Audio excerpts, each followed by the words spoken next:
大家好，歡迎嚟到 Miss Jenny 嘅 IGCSE 課程。今日咧，我想講一講嘅 ratio。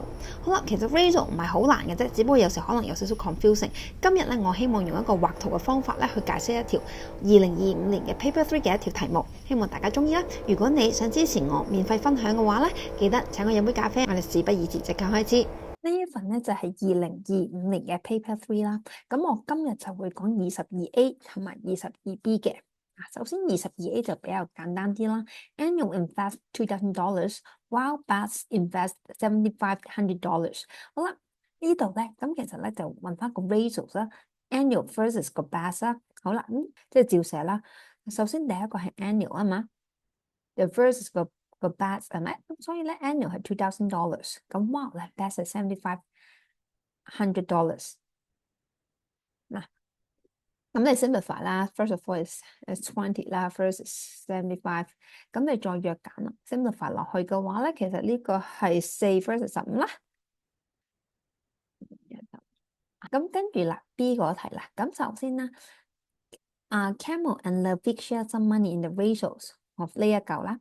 咁啊 Levick received $72 more than Camel。好啦，嗱呢一條點樣做咧？其實首先咧，如果咧我假設一個細格咧。一個細格咧作為一份嘅錢啦，咁 Camel 咧就會有5格，1、2、3、4、5啦。呢個 this is Camel，and then the other one is Levick 嘅話咧，其實就有9格，係啦，1、2、3、4、5、6、7、8、9。嗱好啦，咁其實咧呢5格啦，同呢5格咧係一樣嘅。4、5，好啦，而 Levick 咧係 receive $72 more than Camel。其實佢所謂嘅72，即係呢一部分，啦。嗱呢度咧其實有4格，而佢喺題目上面咧，其實呢4格咧就等於72蚊。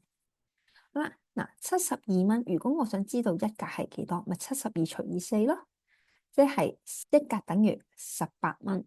咁其實咁 total amount 咁 total amount 咧，其實佢係總共係有14格，咁所以咧就乘翻14就可以噶啦。就係18乘14，咁你督一督機嘅話咧，其實就會係252啦。咁大家可以問，其實呢個其實都可以唔使畫格仔咧，其實絕對係嘅。但係畫格仔呢一樣嘢咧，我覺得係可以解釋到之後比較深嘅問題噶。我哋今日分享到呢度，如果大家對我課程有興趣嘅話咧，都可以喺下面咧個電話搵我噶。我哋下次見，拜拜。